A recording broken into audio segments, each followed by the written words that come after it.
episode of our Sell Me segment on hazardous opinions.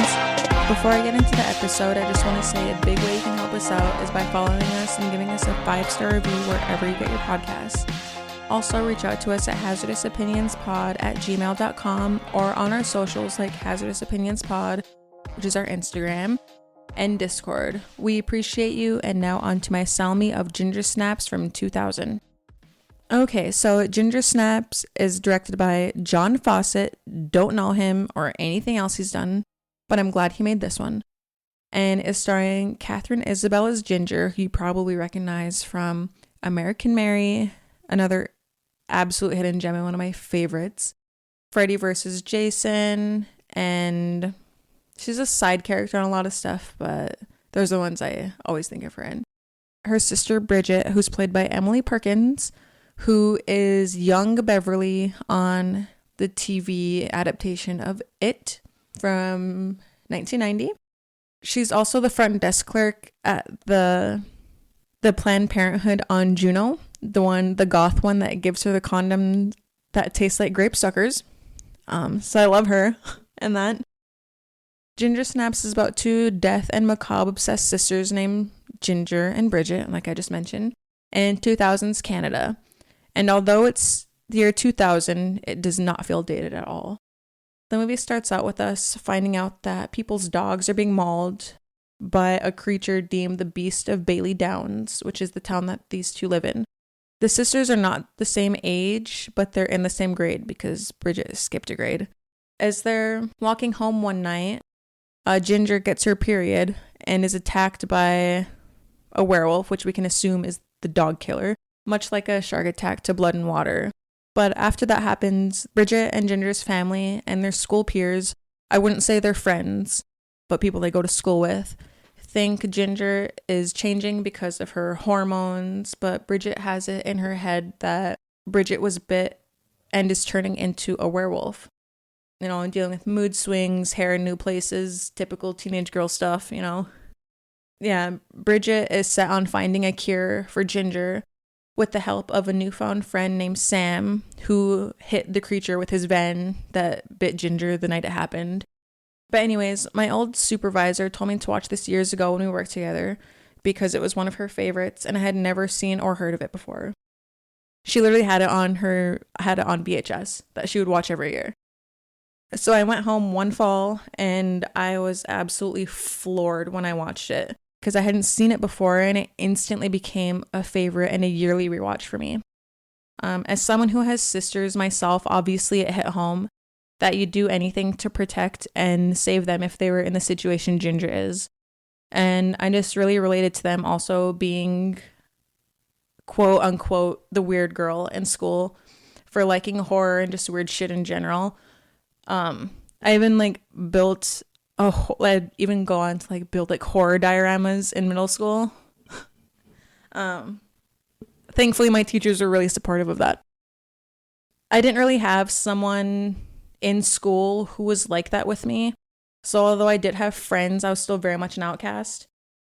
And even though there were people who picked on me for that in school, it was mostly me against those people that didn't like me. So although they didn't like me, I didn't like them even more, which is very also like Ginger and Bridget. So I really related to them for that. I was always unapologetically myself. And even though Bridget is a little younger than Ginger, as the movie goes on, you see the admiration that Bridget has for Ginger, and that's much like I had for my older sister. And what my little sister felt towards me growing up as well, where we just wanted to be just like our idol, like our older sister. That's just another way related to them. So it's like Bridget's transformation into being her own person, as well as following Ginger's transformation into being this beast, which, yes, werewolf, but also teenage girl dealing with her hormones. And with Ginger and Bridget, although they were so macabre and hateful and sarcastic and whatever, their mom was still so supportive and loved them so much and would do anything for them, much like me and my sisters and what my mom would do and has done for us. is just another aspect I really related to and loved about this movie. And also their outfits were so on point and captures the fall spirit completely, which is why I'm trying to sell you guys this during fall and spooky season, because obviously it was just very grungy, like is realistic high school girl goth. You know what I mean?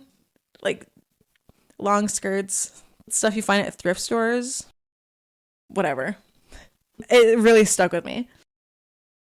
I don't really know what target audience would like this the most. I'm sure mostly female, especially with the girl power and the female anatomy that's going on. But it's such a solid werewolf flick with all practical effects, and especially in a time where CGI is becoming more prevalent and heavily used. I'm super happy that they stuck to the roots and stuck with practical and the puppetry and costumes. Just the incredible acting by Catherine Isabel and Emily Perkins really carry this movie. So even if none of the other stuff interests you, you can still see their good acting and cute girls. So there's that too, if that's all you care about. And it's really ahead of its time with the themes in the movie and talking about taboo subjects, obviously, that people are scared to talk about.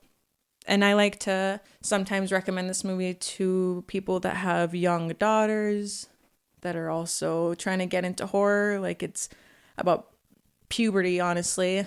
And I don't know. I know that might veer some people away, but they do it in such a tasteful way. And I just really love that part of it.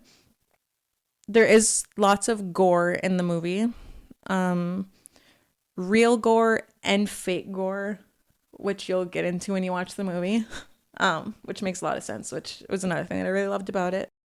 But even if you have a sister or a sibling in general that you're close with, the sibling bond is heavily represented and just makes you feel some type of way. It has lots of layers and you can take from it what you will, but to me, it's a perfect movie. And this movie used to be a hidden gem, but it's really kind of blowing up in mainstream media the last year or two, honestly. So I kind of just wanted to, in case you haven't heard of it or were reluctant to watch it, to just kind of get it watched sooner rather than later, especially because it's becoming really relevant. But yeah, I guess those are my thoughts on Ginger Snaps, and the moment I saw it, it was so important to me. And like I said, it's become a yearly watch. What Ginger Snaps reminds me of, I tried to think of a couple things, but the one thing that really stuck out to me was the movie Cursed from 2005, which was directed by Wes Craven, and it stars Jesse Eisenberg and Christina Ricci.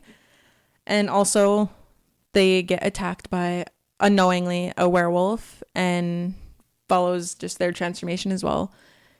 It's not so much like adolescent driven like Ginger Snaps is, but it is so effing good, and one of my also childhood favorites. And I really recommend that one. And also it's by Wes Craven, so obviously you should watch it. And I would say An American Werewolf in London, just for the fact that it has all practical effects and one of the best werewolf transformations I've ever seen in a movie. That's practical. Cursed has one of the best werewolf appearances I've seen in a werewolf movie, but I don't think it's not practical, so I know. Disheartening. However, you should still watch. But yeah, I think that's all I have on Ginger Snaps, and that is streaming on Shudder if you have it, and if not, you should get it. It's cheap and has so much good originals and movies on there. And it's also free to stream on Peacock and Peacock Premium as well. Yeah, I really, really hope you guys go check it out, and I'd love to hear your guys' opinions on it if you care to share. And yeah, that's everything I have on Ginger Snaps from 2000. So thanks everybody for listening, and make sure to go watch it. Bye.